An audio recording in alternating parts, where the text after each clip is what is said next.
కిషోర్ గారు నాకు చాలా మంది కేసులు ఉన్నారు. Right please conclude, please conclude Mohan గారు.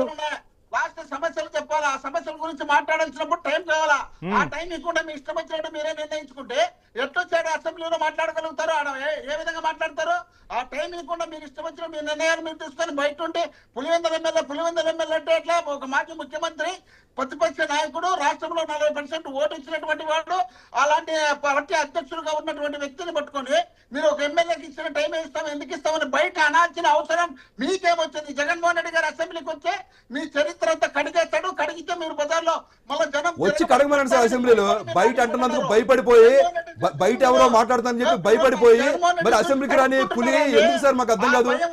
ప్రజా సమస్యలను, ప్రజా గోడును మీరు అసెంబ్లీలో వినిపించిన దానికి మీరు ఎందుకు సార్ ఎమ్మెల్యే కూడా ఉపయోగించండి అంటున్నా. 11 మంది ఎమ్మెల్యేలని ప్రజలు ఎన్నుకుంటే వాళ్ళు వచ్చి వాళ్ళ గళా నిప్పకుండా ఇక్కడికి వస్తే నోటికి వచ్చి మాట్లాడతారు. పులివెందుల ఎమ్మెల్యే అంటారు భయపడి రాకపోవడం ఏంటి సార్? జగన్మోహన్ రెడ్డి గారు చాలా హైప్ లో ఉంది. ఆయన పెద్ద టైగరు, పులివెందుల పులి అనుకుంటాం మేము. కానీ ఇలా దీనికే భయపడతాను.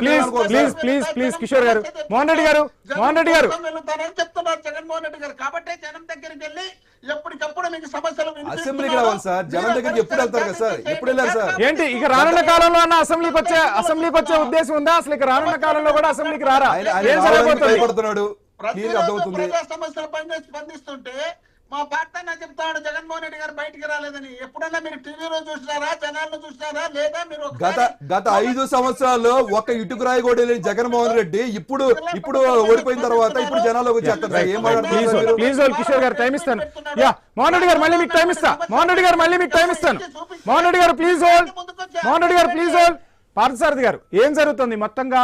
ప్రతిపక్షానికి సంబంధించిన పార్టీ వాళ్ళు, పార్టీ ఎమ్మెల్యేలు అసెంబ్లీకి రాకముందే మీరు విమర్శల దాడి చేస్తూ ఉన్నారు. అసెంబ్లీకి వచ్చి కూర్చున్నా కానీ వాళ్ళకు టైం ఇవ్వట్లేదు, వాళ్ళని మాట్లాడకుండా వాళ్ళ గొంతు నొక్కేస్తున్నారని చెప్పి వినిపిస్తున్న విమర్శ ఏంటి? ఏం చేయబోతున్నారు? ఇక రానున్న రోజుల్లోనే వాళ్ళకి టైం ఇచ్చే ఉద్దేశం ఉందా లేదా? అసలు ఏం జరుగుతుంది ఏపీ అసెంబ్లీలో? పార్థసారథి గారు. ఇక్కడ 2 విషయాలు. ఏమీ లేకపోయినా ఒక్క వ్యక్తి ఉన్నా కూడా గుమ్మడి నర్సయ్య గారు మొత్తం ఆ పార్లమెంటులకు సంబంధించి అనేక విషయాల్లో వాళ్ళు మాట్లాడేవాళ్ళు. ఒకటే ఒక సీటు వాళ్ళకు ఉండేటువంటిది. భారతీయ జనతా పార్టీకి అప్పుడు 12 సీట్లు ఉన్నాయి. దానికి తగ్గ టైం ఇచ్చారు, దాంట్లో మాట్లాడారు. మాట్లాడడం అంటే సోది చెప్పడము ఒకటే మాటలు, గంటల కొద్దీ మాట్లాడము ఒకటే మాటలు. దాన్ని కన్ఫైన్ చేసేసుకొని ఒక విషయం చెప్పి దాన్ని అక్కడి నుంచి రాబట్టడం కూడా ఒక రకమైన